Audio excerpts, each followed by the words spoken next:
la sigue marcando la agenda política, electoral, social, económica. No tengo recuerdos en el corto plazo de un proyecto que haya sido tan multifactorial, que haya sido tan capaz de tocar tantos temas de la contingencia social.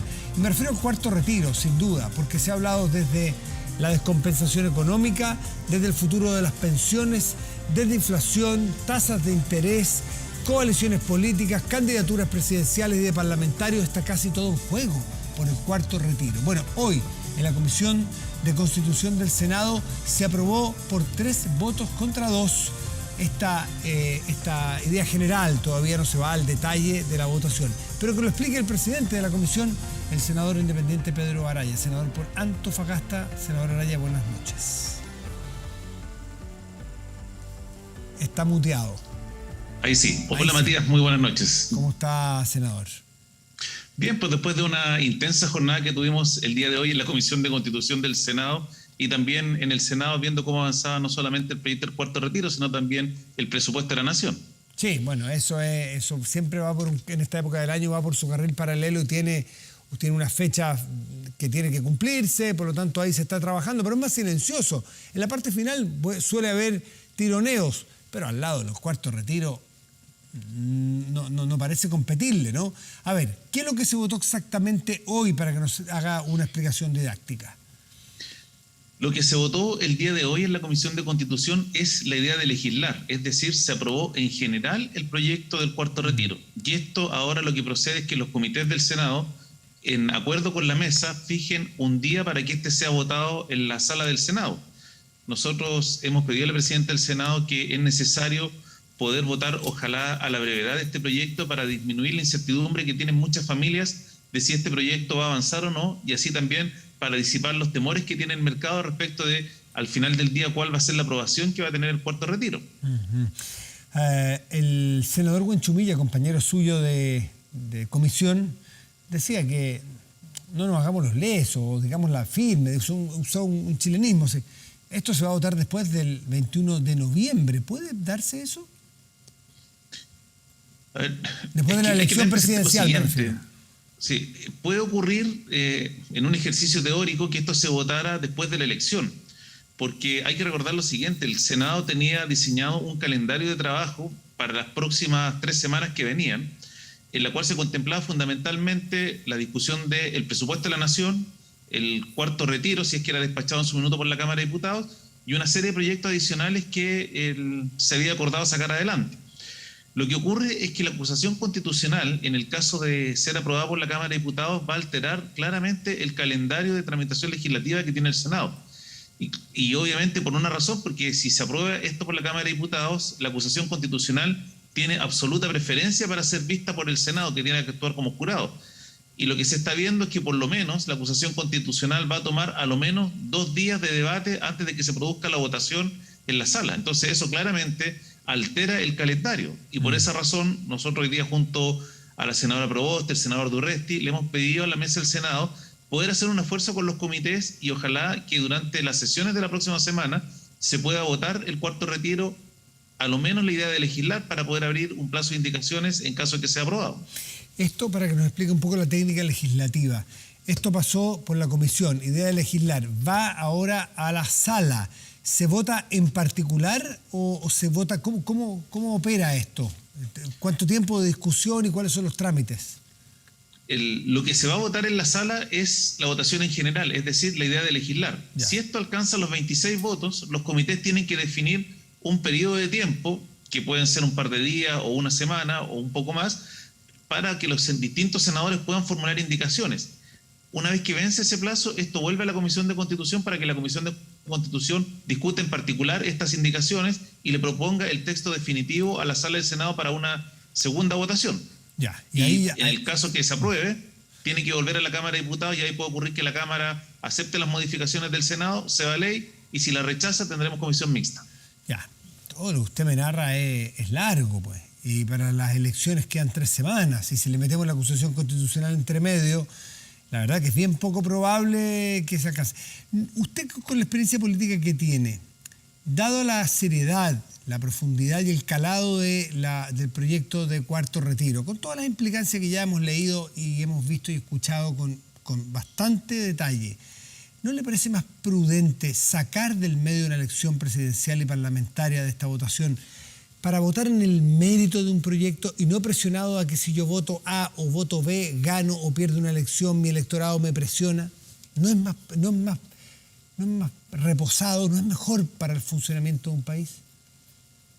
Siempre puede ser legítimo que uno quiera desacoplar ciertos proyectos respecto de no solamente ciclos electorales, sino de situaciones que pueden estar ocurriendo en la opinión pública. Yo en lo personal creo que en el caso de este proyecto concreto debiéramos tramitarlo a la brevedad por una razón que no tiene que ver solamente con el tema electoral, sino tiene que ver con la incertidumbre que hoy día tienen miles de familias, especialmente clase media, de saber si este proyecto avanza o no. Y también por una señal clara. Mucho se nos ha dicho que parte importante del efecto económico que está teniendo el proyecto tiene que ver justamente con que el Senado no toma una decisión. En tres sentidos. En primer lugar, si lo va a rechazar o lo va a aprobar. En segundo lugar, qué tipo de modificaciones va a tener y cuál va a ser el alcance real del proyecto. Claro, entonces, yo creo que es necesario disipar esos temores que hoy existen o esa confusión que se puede generar de forma tal de poder dar cierto grado de tranquilidad y estabilidad en estos momentos. Usted lo está planteando solamente desde el prisma de aquellas personas que podrían retirar y de esas personas, las que pueden, las que efectivamente, y debe haberlas, y muchas que lo necesitan.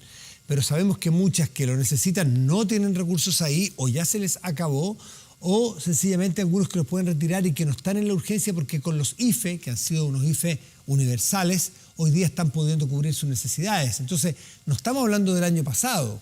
Este es no tiene la premura, la urgencia que tuvieron las ayudas anteriores desde ese punto de vista. Entonces, no sé si es completo su análisis. Usted dice, hay incertidumbre. Sí, algunos tienen incertidumbre que si hay retiro, la inflación se dispara y esa es una incertidumbre grande. O las tasas de interés se disparan.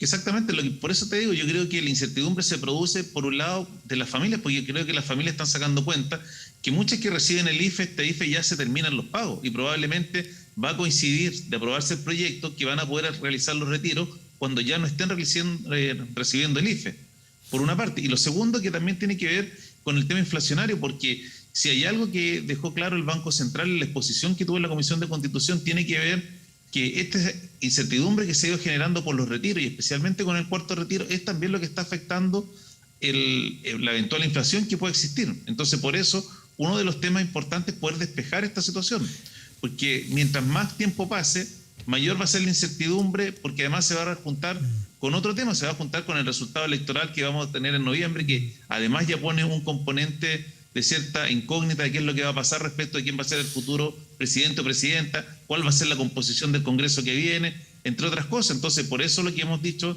desde el Senado es que tenemos que ayudar a bajar esa incertidumbre que se están produciendo hoy día fundamentalmente en el sector económico con este tema. Senador Araya, ¿usted tiene hecho los cálculos de a cuántas personas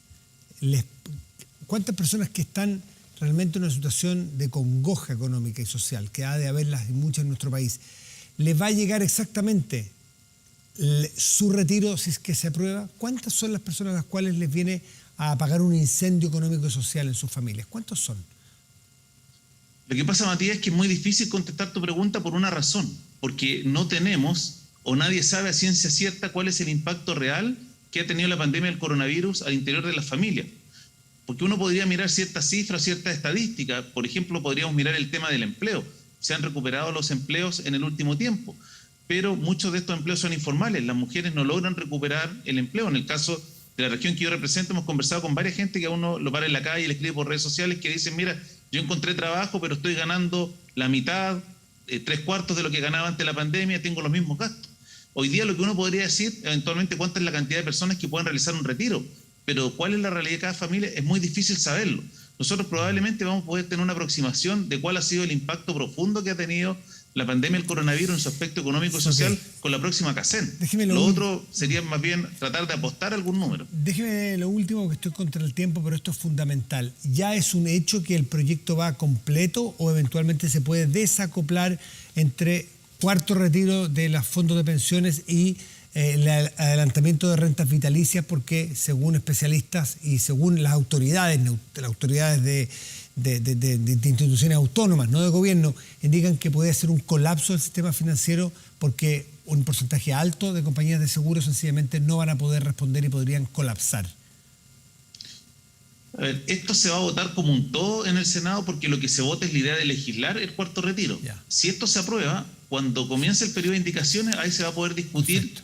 cómo opera, por ejemplo, el retiro respecto a las AFP y cómo opera respecto de las rentas vitalicias. Y tú tienes razón, Matías, el principal piedra de escollo que tenemos hoy día, o la principal tope que existe en el proyecto, tiene que ver con las rentas vitalicias, porque en el Senado no hay una posición unánime de cómo abordarlo. Van desde aquellos senadores que plantean aprobar lo que envió la Cámara de Diputados hasta otros que plantean derechamente impedir que haya retiro de las rentas vitalicias. Entonces, sabemos en la Comisión de Constitución que probablemente ese va a ser el tema más complejo de resolver en la discusión en particular. Perfecto. Senador Pedro Araya, le agradecemos mucho por esta conversación aquí en Vía Pública. Muchas gracias a ti, Matías, por la invitación. Muy buenas noches.